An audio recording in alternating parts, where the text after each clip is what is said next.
ISR 9 news కి స్వాగతం. Bulletin లో ముందుగా headlines.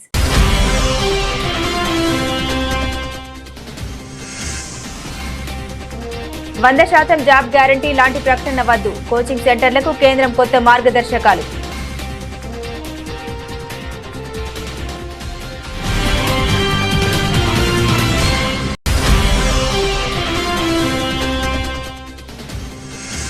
Sports authority of Telangana ఆధ్వర్యంలో ఈ నెల 18న గచ్చిబౌలి స్టేడియంలో జరగనున్న India versus Malaysia football match, FIFA friendly match పోస్టర్ను ఆవిష్కరించిన ముఖ్యమంత్రి రేవంత్ రెడ్డి.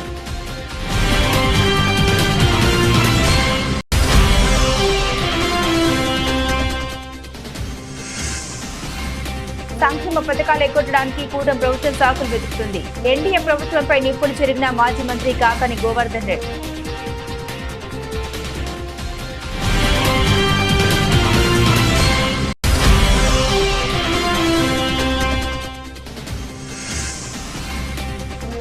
పనిమంతుడు పందిరేస్తే కుక్కతోక తగిలి కూలిపోయిందట. రేవంత్ సర్కార్పై కేటీఆర్ ఫైర్.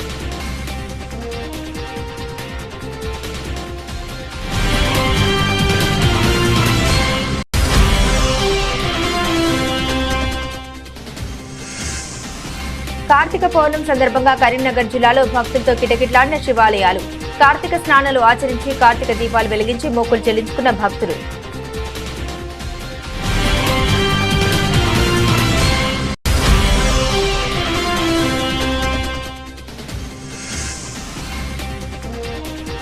టైటాన్స్ జోరుకు బ్రేక్, యూపీ యోధాస్ చేతిలో ఓటమి.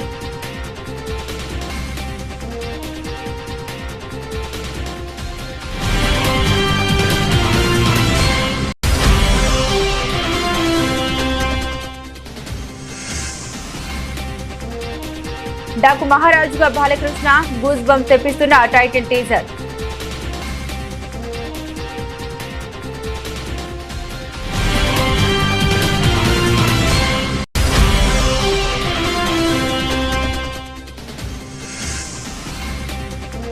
మరింత తగ్గిన బంగారం, తులంపై 700 రూపాయలు దిగొచ్చిన పసిడి.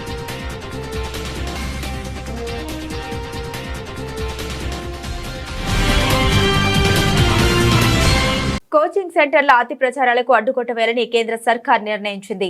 100% జాబ్ గ్యారంటీ లాంటి ప్రకటన ఇకపై కనిపించకూడదని కోచింగ్ సెంటర్లను కేంద్రం హెచ్చరించింది. ఇలాంటి మోసపూరిత అవాస్తవ ప్రకటనలతో కోచింగ్ సెంటర్ అభ్యర్థుల్ని మోసం చేస్తే కఠిన చర్యలు తప్పవని స్పష్టం చేసింది. దేశవ్యాప్తంగా ఉన్న కోచింగ్ సెంటర్లకు కేంద్రం కొత్త మార్గదర్శకాలను విడుదల చేసింది. ఇక ఈ సేవలు, సౌకర్యాలు, వనరులు, మౌలిక వసతుల గురించి వాస్తవాలు చెప్పాలంటూ ఆదేశాలు జారీ చేసింది. కోర్సులకు AICTE, UGC వంటి సంస్థల అనుమతులు గుర్తింపు అవసరమైతే ఆ విషయాన్ని స్పష్టంగా పేర్కొనాలని సూచించింది. ఆ అనుమతులు అన్ని ఉన్నట్లు చెప్పాలని, ప్రకటన తయారీలో పారదర్శకత పాటించాలని కేంద్రం ఆదేశించింది.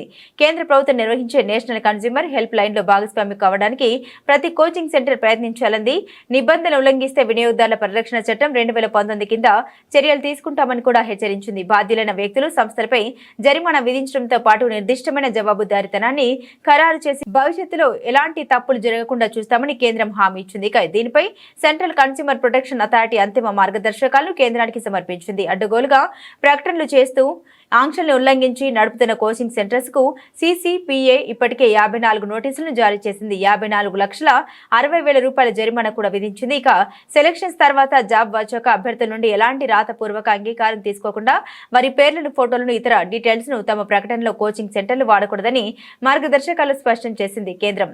అలాగే చాలా మంది UPSC అభ్యర్థులు ప్రిలిమ్స్, మెయిన్స్ ను స్వతహాగా కష్టపడి చదువుకొని కేవలం ఇంటర్వ్యూ గైడెన్స్ మాత్రమే కోచింగ్ సెంటర్ల నుండి తీసుకుంటారని కన్స్యూమర్ అఫైర్స్ సెక్రటరీ నిధి ఖరే తెలిపారు. ఇలాంటి అభ్యర్థుల ఫోటోలతో ప్రకటన చేసి తమ కోచింగ్ సెంటర్ల వల్లే వారు సివిల్స్ క్లియర్ చేసినట్లుగా ప్రచారం చేసుకుంటాయని, ఇది చట్టరీత్యా నేరమని తెలిపారు. సిక్కు మత స్థాపకుడు గురునానక్ జయంతి సందర్భంగా జూబ్లీహిల్స్ నివాసంలో ఆయన చిత్రపటానికి ముఖ్యమంత్రి రేవంత్ రెడ్డి నివాళులర్పించారు. ఈ కార్యక్రమంలో సీఎం సలహాదారు వేం నరేందర్ రెడ్డితో పాటుగా పలువురు పాల్గొన్నారు.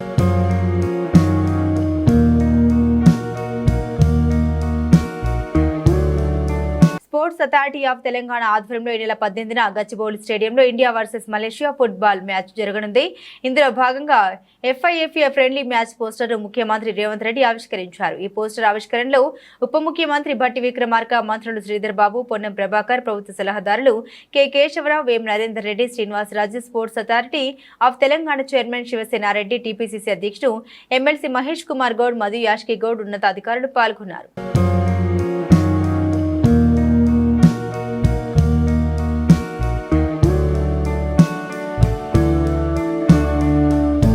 సంక్షేమ పథకాలు ఎగ్గొట్టడానికి కూటమి ప్రభుత్వం సాకులు వెతుకుతోందని నెల్లూరు జిల్లా వైఎస్ఆర్సీపీ అధ్యక్షులు మాజీ మంత్రి కాకని గోవర్ధన్ రెడ్డి విమర్శించారు.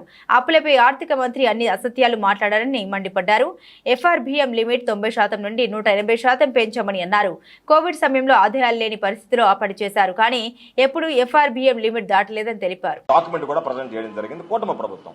మీరు ఇచ్చినటువంటి డాక్యుమెంట్ ప్రకారమే 6,46,000 కోట్ల రూపాయలు అప్పు ఉంది అని చెప్తే దాన్ని మరలా 14 లక్షల కోట్ల అప్పు ఉందని చెప్పి ఈరోజు మీరు ప్రజలకి ఎగ్గొట్టాలనుకుంటే ఎగ్గొట్టేయండి సంక్షేమ పథకాలు. మేము ఇవ్వలేము, మాకు ఇవ్వడానికి మనసు రాదు అంటే దాన్ని ఎవరు మేము అడగం. ఎందుకంటే మీకు ఓట్లు వేసినారు, ప్రభుత్వం వచ్చింది, ఈరోజు మోసం చేయాలనేటువంటి ఆలోచన చేస్తున్నారు. కానీ దాన్ని తప్పించుకోవడానికి ఏదో ఒక విధంగా నెపం ఎత్తుక్కుంటే ప్రజల్లో మరింత నవ్వులు పాలేటువంటి అవకాశం ఏర్పడుతుంది. మీరు ఇచ్చినటువంటి డాక్యుమెంట్స్ ఆధారంగా మాట్లాడుతున్నాం తప్ప మేము మాట్లాడేటువంటి మాటలు కాదు.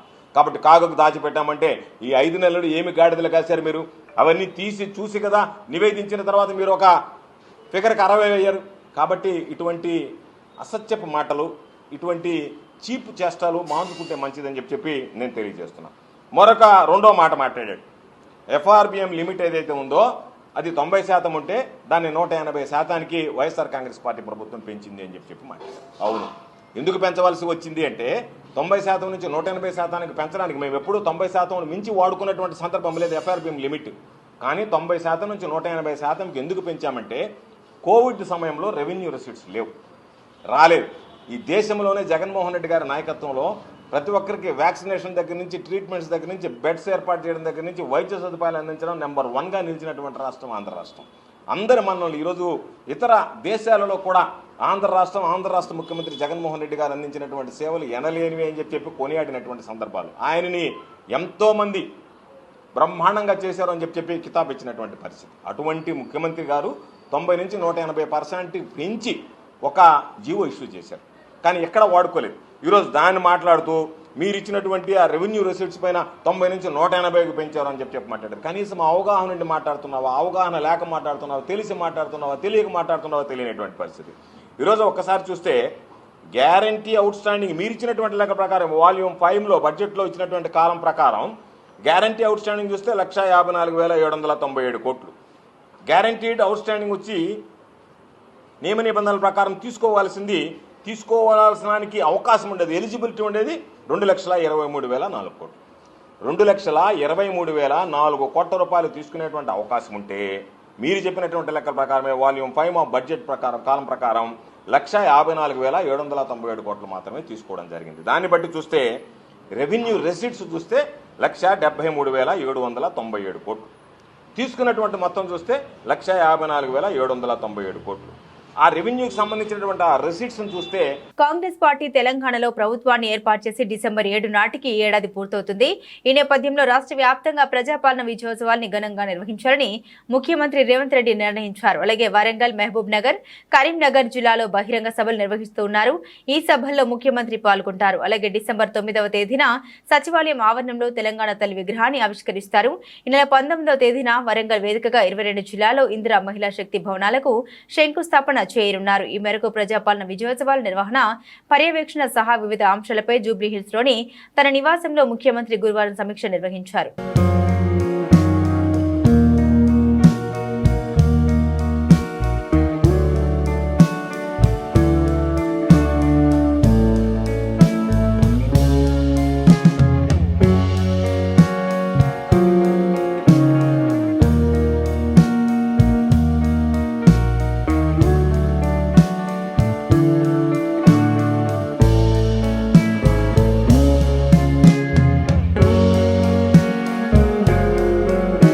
యువకథ నాయకుడు సాయి దుర్గా తేజ్ వెండి తెరపైకి వచ్చి దశాబ్దం పూర్తయిన సందర్భంగా పవన్ కళ్యాణ్ శుభ అభినందనలు తెలియజేశారు. నటుడిగా తనకంటూ ప్రత్యేక స్థానాన్ని దక్కించుకున్న సాయి దుర్గా తేజ్ ఎంతో సామాజిక బాధ్యతతో మెలగడం సంతోషదాయకమని పవన్ కళ్యాణ్ అన్నారు. సాయి దుర్గా తేజ్ మంగళగిరిలో పవన్ ని కలిసి ఆశీస్సులు పొందారు. ఈ సందర్భంగా పవన్ కళ్యాణ్ మాట్లాడుతూ నటన పట్ల ఎంతో తపనతో ఎదుగుతూ వస్తున్నాడు సాయి తేజ్. నటుడిగా తొలి అడుగులు వేసినప్పటి నుండి సహా నటులు సాంకేతిక నిపుణుల పట్ల ఎంత గౌరవ మర్యాదలతో ఉన్నాడో ఇప్పటికీ అలాగే ఉన్నాడు. ప్రతి విషయం పట్ల శ్రద్ధాశక్తులు కనబరుస్తాడు. అదేవిధంగా తను ప్రమాదంలో చిక్కుకున్నప్పుడు కూడా ఎంతో ఆత్మవిశ్వాసం చూపించాడు. తనకు ఎదురైన పరిస్థితి మరెవరికి రాకూడదని ఆలోచనతో రహదారి ప్రమాదాలకు ఆస్కారం లేకుండా జాగ్రత్తలు తీసుకుంటున్నామన్నారు. పనిమంతుడు పందిరేస్తే కుక్కతోక తగిలి కూలిపోయిన చందంగా కాంగ్రెస్ సర్కారు పాలన సాగుతూ ఉందని బీఆర్ఎస్ వర్కింగ్ ప్రెసిడెంట్ కేటీఆర్ అన్నారు. గురుకుల పాఠశాల ఆహార బిల్లులు కిరాయిలు చెల్లించకపోవడంతో వాటికి తాళాలు వేస్తే గానీ 9 నెలలకు 3 నెలల బిల్లు చెల్లించాలని విమర్శించారు. కానీ వేదికల మీద మాత్రం నాణ్యత లేకుంటే జైలుకని కాంట్రాక్టర్లను బెదిరిస్తున్నారని కేటీఆర్ తెలిపారు. హైడ్రా మూసి సుందరీకరణ పేరుతో హైదరాబాద్ పేదల బతుకుల్లో నిప్పులు పోసి కంటికి కునుకు లేకుండా చేశారని ఆగ్రహం వ్యక్తం చేశారు. ఫార్మాసిటీకి సేకరించిన భూమిని పక్కన పెట్టి ఫార్మా క్లస్టర్ల పేరుతో గిరిజనుల జీవితాల్లో భయాన్ని నింపారని మండిపడ్డారు. మా భూములు మాకేనని ఎదిరించిన వారిని అక్రమ కేసులతో జైలుకు పంపుతున్నారని తెలిపారు కేటీఆర్. 11 నెలల పాలనలో సంక్షేమం మాయమైందని విమర్శించారు. ఇది ఇంకొక స్కామ్, ఇది ఇంకొక లూటి. 4350 కోట్లది ఒక స్కామ్. ఇది రెండోది కాబోతున్న స్కామ్. నేను ముందే చెప్తున్నా మీకు, ఎందుకంటే మీరు చెక్ చేసుకోవచ్చు పత్రికా మిత్రులు. 18 మే 2023 నాడు గతంలో కేసీఆర్ గారి ప్రభుత్వంలో క్యాబినెట్లో మేము తీర్మానం చేసినాం. గోదావరి నీళ్లను కొండపోచమ్మ సాగర్ నుండి తెచ్చి గండిపేటలో కలిపి మూసీ ప్రాజెక్టు అనుసంధానం చేయాలన్న ఐడియానే మాది. కానీ దానికి అయ్యే ఖర్చు కేవలం 1100 కోట్లు. కొండపోచమ్మ సాగర్ నుండి చేస్తే 1100 కోట్లలో అయ్యే పనిని 5500 కోట్లకు పెంచడం అంటేనే ఇదొక స్కామ్. ఇది ఈరోజు నేను చెప్తున్నా, రాసి పెట్టుకోండి. ఈరోజు 6 నవంబర్. ఇది మళ్ళీ ఆ ఈస్ట్ ఇండియా కంపెనీకి ఇవ్వడానికి ఆల్రెడీ ఒప్పందం కుదిరింది. వాటాలు అన్నీ కూడా మాట్లాడుకున్నారు. లూటీ ఎక్కడ చేయాలో ప్లాన్ చేసుకున్నారు. ఖచ్చితంగా ఇది మెగా ఇంజనీరింగ్కి ఇవ్వాలనే ఆలోచన ముఖ్యమంత్రి ఆయన డిపార్ట్మెంట్ చేస్తూ ఉంది. నేను అడుగుతా ఉన్న ముఖ్యమంత్రిని, ఇక్కడనేమో నీ డిపార్ట్మెంటే చెప్తుంది కాంట్రాక్టర్ మీద చర్యలు తీసుకోవాలి, బ్లాక్ లిస్ట్ చేయాలని. మరి ఈ వర్క్ కూడా నువ్వు ఆల్రెడీ మాట్లాడుకున్నావు అనేది మాకు విశ్వసనీయంగా వస్తున్న సమాచారం. దీని వెంటనే నేను ఇంకో మాట కూడా అధికారులకు చెప్తా ఉన్నా. ఇంజనీర్లు కావచ్చు, ఐఏఎస్ అధికారులు కావచ్చు, మీరు మొన్ననే చూసుంటారు, బీజేపీ ఎమ్మెల్యే చెప్తా ఉన్నాడు, శాసనసభ పక్ష నాయకుడు, రేవంత్ రెడ్డి ఉద్యోగం పోతుంది తొందరలో అని.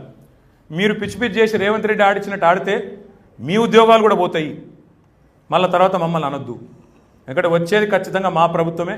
మీరు ఆయన చెప్పినట్టల్లా తోకాడిచ్చి గతంలో 1100 కోట్లు ఉన్నదాన్ని 5500 కోట్లు చేస్తాం, రేవంత్ రెడ్డి ఏదో చక్రవర్తి, ఆయన ఏదో రారాజు, ఆయన శాశ్వతంగా ఉంటాడు, మమ్మల్ని కాపాడుతాడని మీరు అనుకుంటే ఇంజనీర్లకు చెప్తా ఉన్నా, ఐఏఎస్ అధికారులు ఎవరైతే సంతకాలు పెడుతున్నారో వాళ్ళకు కూడా చెప్తా ఉన్నా, తప్పకుండా ఈ స్కామ్ మీద మా ప్రభుత్వం వచ్చినాక ముమ్మాటికి ఎంక్వైరీ చేయిస్తాం. 1100 కోట్లతో అయిపోయేదాన్ని 5500 కోట్లు ఎందుకు చేస్తున్నారు, అది కూడా ఏ సంస్థ ఆఫీసులో ఎస్టిమేట్లు తయారు చేస్తున్నారో కూడా మాకు తెలుసు, ఎక్కడెక్కడ తయారైతున్నాయో కూడా మాకు తెలుసు. ఇప్పుడు నేను చెప్పను, బాగుండదు పేరు, కానీ ఇది ఎవరితో మాట్లాడుకున్నారో కూడా నేను ఇప్పుడే చెప్పిన. ఇక వాళ్ళు రేపు ఏం జరగబోతా ఉందో కూడా ఇప్పుడే చెప్తా ఉన్నాం. కార్తీక పౌర్ణమి సందర్భంగా జయశంకర్ భూపాలపల్లి జిల్లా మహదేవ్పూర్ మండలం కాళేశ్వరంలోని శ్రీ కాళేశ్వర ముక్తేశ్వర ఆలయంలో భక్తుల రద్దీ పెరిగింది. తెలంగాణ రాష్ట్రంతో పాటు మహారాష్ట్ర, ఛత్తీస్గఢ్ రాష్ట్రాల నుండి కూడా ఆలయానికి భక్తులు అధిక సంఖ్యలో పోటెత్తారు. ముందుగా త్రివేణి సంగమ తీరంలో స్నానాలు ఆచరించి నదీమాతకు మొక్కులు చెల్లించి దీపాలు వదిలారు. అనంతరం శ్రీ కాళేశ్వర ముక్తేశ్వర ఆలయంలో ప్రత్యేక పూజలు నిర్వహించారు. ఉసిరి చెట్టు కింద మహిళలు దీపాలు వెలిగించి ప్రదక్షిణ చేశారు.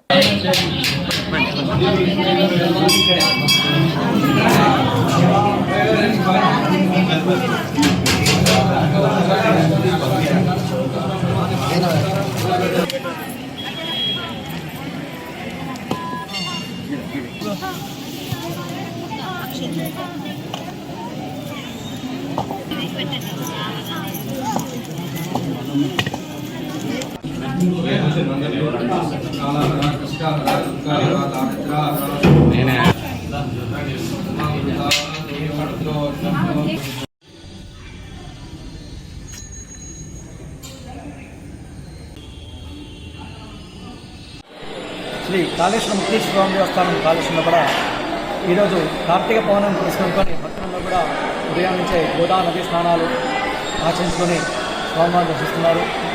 కార్తీక పౌర్ణమి అనేది చాలా విశిష్టమైనటువంటిది. ఈ రోజున 365 ఒత్తులు ముట్టియడము, దీపారాధన చేయడము, దీపదానం ఇవ్వడం అనేది చాలా విశేషం. త్రివేణి సంగమ క్షేత్ర కాళేశ్వర ముక్తేశ్వర స్వామి వారిని అందరూ కూడా భక్తులు కూడా దర్శించి వెళ్ళిపోతున్నారు. ఈరోజు సాయంత్రం 5 గంటలకు గోదావరి నది హారతి కార్యక్రమం, అలాగే సహస్రదీపాలంకరణ కార్యక్రమం, అలాగే సాయంత్రము రాత్రి 7 గంటలకు జ్వాలాతోరణం కూడా ఇక్కడ నిర్వహించబడుతుంది. ఈ కార్యక్రమంలో భక్తులందరూ కూడా స్వామివారిని దర్శించి స్వామివారిని పూజించి అందరూ కూడా పుణ్యఫల కావాలని కోరుతున్నారు. ఆటో కార్మికులకు సంక్షేమ బోర్డు ఏర్పాటు చేయాలని, కార్మికులకు పొట్టకొట్టే విధంగా తీసుకొచ్చిన జీవో నెంబర్ 2131ని తక్షణమే రద్దు చేయాలని auto workers and drivers union ఆధ్వర్యంలో నవంబర్ 16న లెనిన్ సెంటర్లో ధర్నా కార్యక్రమం నిర్వహించడం జరుగుతుందని auto workers and drivers union AITUC రాష్ట్ర గౌరవ అధ్యక్షులు సిపిఐ జిల్లా కార్యదర్శి దోనపూడి శంకర్ తెలియజేశారు. స్థానిక హనుమాన్పేటలోని దాసరి భవన్లో గురువారం ఏర్పాటు చేసిన విలేకరుల సమావేశంలో ఆయన మాట్లాడారు. ఆటో కార్మికుల సమస్యల పరిష్కారంపై నెల 16వ తేదీ విజయవాడలోని లెనిన్ సెంటర్లో ఆటో కార్మికులు ధర్నా నిర్వహించినట్లు తెలిపారు. ఆటో కార్మికుల సంక్షేమానికి రాష్ట్ర ప్రభుత్వం ఆటో కార్మికుల సంక్షేమ బోర్డుని ఏర్పాటు చేయాలని డిమాండ్ చేశారు. విజయవాడ వరద బాధిత ఆటో కార్మికులకు వరద సహాయం 25,000 రూపాయలకు పెంచాలని కోరారు. అలాగే జరిమానా పేరుతో కార్మికులపై భారాలు మోపే జీవో 21, జీవో 31ని రద్దు చేయాలని డిమాండ్ చేశారు. ఎన్నికల సందర్భంగా ముఖ్యమంత్రి చంద్రబాబు నాయుడు ఎన్నికల ప్రణాళికలో పేర్కొన్న విధంగా ఆటో కార్మికులకు ఇచ్చిన హామీలను అమలు చేయాలని విజ్ఞప్తి చేశారు. ప్రస్తుతం జరుగుతున్న శాసనసభ సమావేశాల సందర్భంగా ఆటో కార్మికుల సంక్షేమ బోర్డు ఏర్పాటుపై నిర్ణయం తీసుకోవాలన్నారు. ఈ కార్యక్రమంలో విజయవాడ ఆటో వర్కర్స్ యూనియన్ నగర కార్యదర్శి గూడెల జనార్దన్, ఎంకచ్చి తదితరులు పాల్గొన్నారు. ఆటో కార్మికులకు 25,000 రూపాయల ఆర్థిక సహాయాన్ని అందజేయాలని, జరిమానాల పేరుతో అపరాధ రుసుము పేరుతో కార్మికులను పీల్చి పిప్పి చేస్తున్న జీవో నంబర్ 21, 31లను రద్దు చేయాలని చెప్పి కోరుతూ 16వ తేదీ శనివారం లెనిన్ సెంటర్లో ఉదయం 10 గంటలకు జరిగే ఆటో కార్మికుల నిరసన ధర్నాను జయప్రదం చేయాల్సిందిగా Andhra Pradesh auto drivers and workers federation తరఫున విజ్ఞప్తి చేస్తుంది. నిన్ననే వరద బాధిత సహాయం అందనటువంటి ఒక ఆటో కార్మికుడు చాలని సహాయంతో ఫైనాన్షియల్ వేధింపులు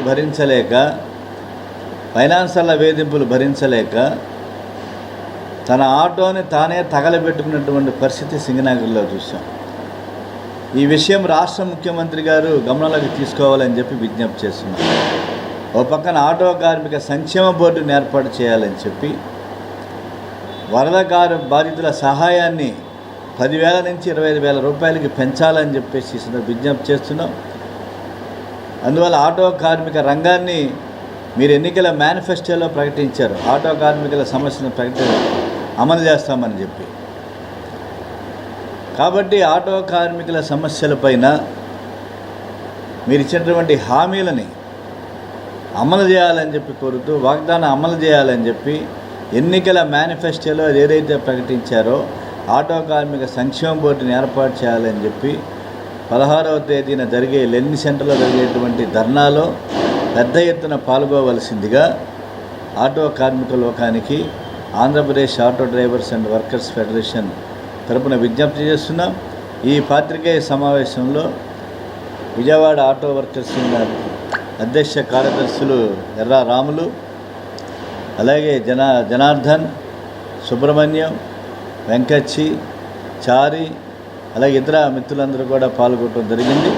అందువల్ల ఆటో కార్మికుల సమస్యలపైన ఆటో కార్మికులు భవిష్యత్తులో ఉద్యమించాలని చెప్పేసి కోరుతున్నాం. కార్తీక పౌర్ణమి సందర్భంగా కరీంనగర్ జిల్లాలో శివాలయాలు భక్తులతో కిటకిటలాడాయి. భక్తులు కార్తీక స్నానాలు ఆచరించి కార్తీక దీపాలు వెలిగించి మొక్కులు చెల్లించుకున్నారు. తెల్లవారుజాము నుండి భక్తులు బారులు తీరారు. ఉమ్మడి కరీంనగర్ జిల్లాలో కార్తీక పౌర్ణమి సందర్భంగా శైవక్షేత్రాల వద్ద భక్తులు పోటెత్తారు. ప్రత్యేక పూజలు, దీపకాంతులతో ఆలయాలు దేదీప్యమానంగా వెలిగిపోయాయి. శివుణ్ణి దర్శించుకుని పిల్ల పాపాలతో చల్లగా ఉండాలని మొక్కులు చెల్లించుకున్నారు. పెద్దపల్లిలో కార్తీక పౌర్ణమి సందర్భంగా శివాలయంలో భక్తులు పోటెత్తారు. శివయ్యను దర్శించుకుని తమ మొక్కులు చెల్లించుకున్నారు. కార్తీక స్నానాలు ఆచరించి ప్రత్యేక పూజలు జరిపారు. కార్తీక దీపాన్ని ఆలయంలో అలంకరించి భక్తిని చాటుకున్నారు.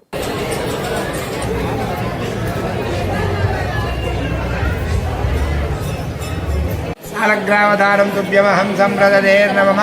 కార్తీక మాస ప్రయుక్త శ్రీ భవానీ శంకర రామలింగేశ్వర స్వామి దేవాలయం స్వయంభులింగం ఈ యొక్క ఆలయంలో ఈ కార్తీక పౌర్ణమి పర్వదినాన్ని పురస్కరించుకొని ఉదయం 4 గంటల నుండి ఆ యొక్క ఈశ్వరునికి రుద్రాభిషేకములు జరిగినాయి. అభిషేకం మహాన్యాసపూర్వక సకృతావర్తన రుద్రాభిషేకము మరియు అష్టోత్తర శతనామాలతో శివునికి ఒక అర్చన జరిగింది. ఉదయం 4 గంటల నుంచి 6 గంటల వరకు. తర్వాత 6 గంటల నుండి అనేకంగా భక్తులు వచ్చి దర్శనం ఆ యొక్క ఈశ్వరు యొక్క దర్శనం చేసుకొని ఆ రామలింగేశ్వర స్వామి యొక్క కృపప్రాప్తులవుతున్నారు. ఈరోజు కార్తీక పౌర్ణమి శుక్రవారం, అత్యంత పుణ్యప్రదమైన రోజు, మహాపర్వదినము. ఆ యొక్క రామలింగేశ్వర స్వామి యొక్క అనుగ్రహం కొరకై ఆ భక్తులు అనేకంగా దీపాలు ముట్టించి జ్యోతులతో స్వామి యొక్క దర్శనం చేసుకొని ఈశ్వరు యొక్క కృపప్రాప్తులవుతున్నారు. 57వ జాతీయ గ్రంథాలయ వారోత్సవాల్ని బందర్ రోడ్లోని రామ్మోహన గ్రంథాలయంలో ఘనంగా నిర్వహించారు. ఈ సందర్భంగా పలువురు సమాజ సేవకులను గ్రంథాలయ నిర్వాహకులు సత్కరించారు. గతంలో గ్రంథాలయాలు విజ్ఞాన భాండాగారాలుగా ఉండేవని, ప్రస్తుత గ్రంథాలయాలకు ఆదరణ కరువైందని ఈ సందర్భంగా నిర్వాహకులు ఆవేదన వ్యక్తం చేశారు. జిల్లా గ్రంథాలయ సంస్థ వాళ్ళు ఇంటింటికి పుస్తకం అనే ఒక ప్రాజెక్టులో నాకు కూడా ఇంటికి తెచ్చిచ్చారు. ఒక లైబ్రరీ నుంచి ఒక రోజు ఉదయం 11 గంటలకు బయలుదేరే రిక్షా, సాయంత్రం 4-4:30 దాకా ఇల్లు తిరిగి ఆడవాళ్ళు, ముఖ్యంగా ఆడవాళ్ళు అయితే ఆ రోజుల్లో అన్ని పంచదవన్నీ కూడాను ఎద్దనపూడి సూర్యనారాయణ గారి నవలలు, లేకపోతే అన్నపూడి వీరేంద్రనాథ్ గారి కథలు తప్ప మంచి అంటే అది మంచి కాదని నేను అన్నాను. కానీ ఇంకా సబ్జెక్ట్ వైజ్గా చూస్తే విజ్ఞానాన్ని పెంపొందించడానికి ఇంకా మంచి పుస్తకాలు కూడా పంచితే బాగుండేది. ఈ మాట వరకు ఇది విడిగా అంటం లేదు. ఆ పుస్తకాల్లో కుట్టులు అధికల పుస్తకాలు తీసుకున్న వాళ్ళు స్వయంగా దాని మీద ప్రాక్టీస్ చేసి నేర్చుకుని కుట్టులు అధికల్లో చాలా ప్రసిద్ధి చెందిన వాళ్ళు కూడా ఉన్నారు. మా ఇంటి పక్కనే ఉన్నవాడు ఒక ఆమెకు ఆ పుస్తకాలే కావాలి, అటువంటి వస్తే తీసుకునేది. ఓ 10 రోజులు 12 రోజులు ఉంచుకునేది, మళ్ళీ తిరిగిచ్చేది. అందులో చదివి ఆమె నేర్చుకుంది ఏంటంటే కుట్టులు అల్లికలు అద్భుతంగా చేయడం నేర్చుకుంది. తర్వాత అది ఆమె సంపాదనకి కారణమైంది. స్వయం సంపాదన చాలా బాగానే సంపాదించింది ఆ విషయంలో ఆమె. అంటే మానవ జీవితానికి బ్రతుక్కి ఉపయోగపడే పుస్తకాలు చాలా ఉన్నాయనేది నా మాటల సారాంశం.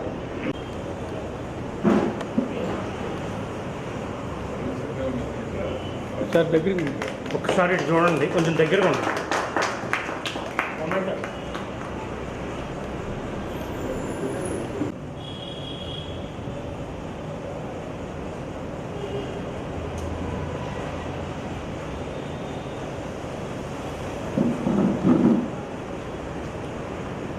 ప్రో కబడ్డీ లీగ్ పీకేఎల్లో తెలుగు టైటాన్స్ వరుస విజయాల జోరుకు బ్రేక్ పడింది. గురువారం స్థానిక ఇండోర్ స్టేడియంలో జరిగిన మ్యాచ్లో టైటాన్స్ 34-40 తేడాతో యూపీ యోధాస్ చేతిలో ఓటమి పాలైంది. లీగ్లో వరుసగా 4 విజయాలతో దుమ్మురేపిన టైటాన్స్ అదే దూకుడు కొనసాగించలేకపోయింది. టైటాన్స్ తరపున విజయ్ మాలిక్ 15 పాయింట్లతో ఒంటరి పోరాటం చేయగా స్టార్ రైడర్ పవన్ సెహ్రావత్ గాయం కారణంగా తొలి 10 నిమిషాల్లోనే ఆటకు దూరమయ్యాడు.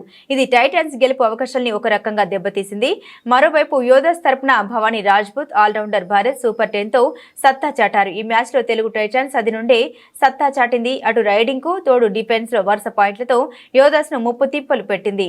టైటాన్స్ తరపున సెహ్రావత్ తొలి పాయింట్ అందుకున్నాడు. డిఫెండర్ల నుండి తప్పించుకునే ప్రయత్నంలో పవన్ మోకాలికి గాయమైంది. దీంతో అతను వెంటనే మైదానాన్ని వీడాడు. కీలకమైన ద్వితీయార్థంలో యోధాస్ అద్భుతంగా పుంజుకొని వరుస పాయింట్లతో మ్యాచ్ ను కైవసం చేసుకుంది. మరో మ్యాచ్ లో యుముంబా 35-32తో తమిళ్ తలైవాస్ పై విజయం సాధించింది. నందమూరి బాలకృష్ణ కాంపౌండ్ నుండి వస్తున్న తాజా చిత్రం NBK 109. బాబీ దర్శకత్వం వహిస్తున్న ఈ చిత్రానికి డాకు మహారాజ్ టైటిల్ ఫిక్స్ చేశారు.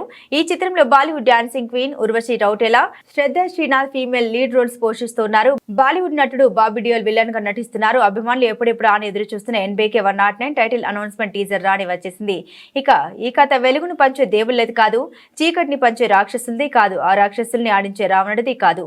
ఇక కథ రాజ్యం లేకుండా యుద్ధం చేసే ఒక రాజుది, గండ్రగొడ్డలి పట్టిన మహాధర్మరాజుది, మరణాన్ని వణికించిన మహారాజుది. డాకు డాకు మహారాజు అంటూ సాగుతున్న టీజర్ గూస్ బంప్స్ తెప్పిస్తుంది.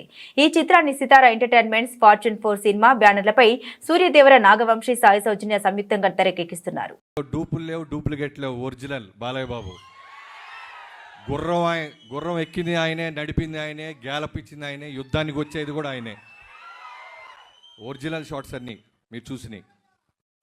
రికార్డు స్థాయిలో దూసుకుపోయిన బంగారం ధరలు అంతే స్పీడ్తో కిందకు దిగుస్తున్నాయి.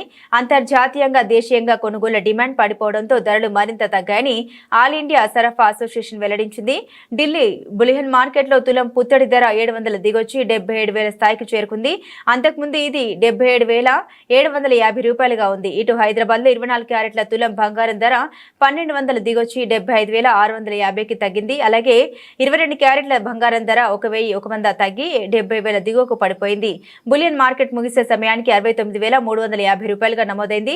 పారిశ్రామిక వర్గాలు నాణ్యాల తయారీదారుల నుండి కొనుగోలు పూర్తిగా నిలిచిపోవడంతో కిలో వెండి 2,310 రూపాయలు తగ్గి 90,190కి పరిమితమైంది. హైదరాబాద్లో కిలో వెండి 2,000 తగ్గి 99,000గా నమోదైంది. ఫ్యూచర్ ట్రేడ్ మార్కెట్లో డిసెంబర్ డెలివరీకి గాను బంగారం ధర 800 రూపాయలు తగ్గి 73,678కి చేరుకుంది.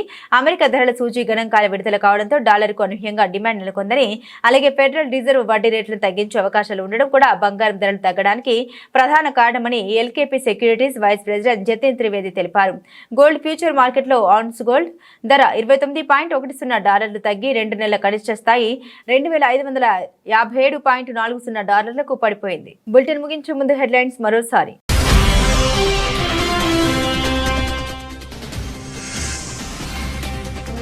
100% జాబ్ గ్యారంటీ లాంటి ప్రకటన వద్దు. కోచింగ్ సెంటర్లకు కేంద్రం కొత్త మార్గదర్శకాలు.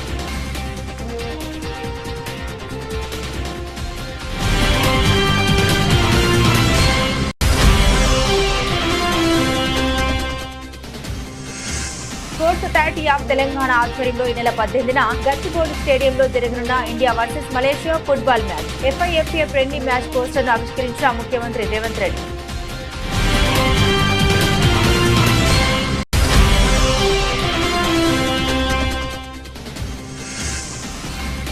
సంక్షేమ పథకాలు ఎగ్గొట్టడానికి కూటమి ప్రభుత్వం సాకులు వెతుకుతుంది. ఎన్డీఏ ప్రభుత్వంపై నిప్పులు చెరిగిన మాజీ మంత్రి కాకాని గోవర్ధన్ రెడ్డి.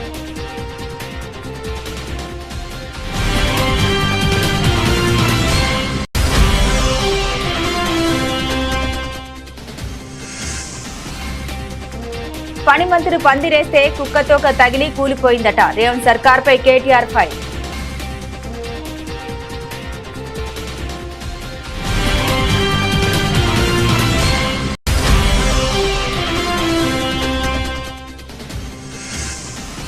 కార్తీక పౌర్ణమి సందర్భంగా కరీంనగర్ జిల్లాలో భక్తులతో కిటకిటలాడిన శివాలయాలు. కార్తీక స్నానాలు ఆచరించి కార్తీక దీపాలు వెలిగించి మొక్కులు చెల్లించుకున్న భక్తులు.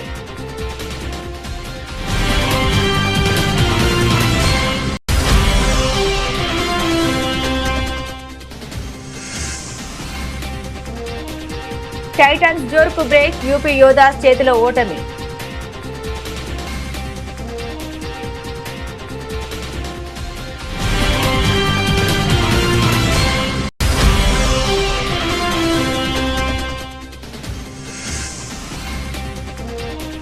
డాకు మహారాజుగా బాలకృష్ణ గూస్ బంప్ తెప్పిస్తున్న టైటిల్ టీజర్.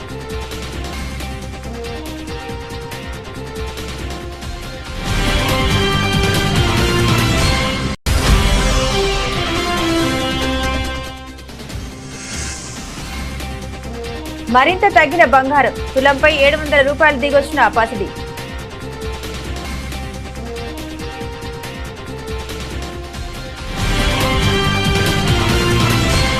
ఇవి బులెటిన్లోని విశేషాలు. తిరిగి మరో బులెటిన్తో మళ్ళీ కలుసుకుందాం. అంతవరకు సెలవు. నమస్కారం.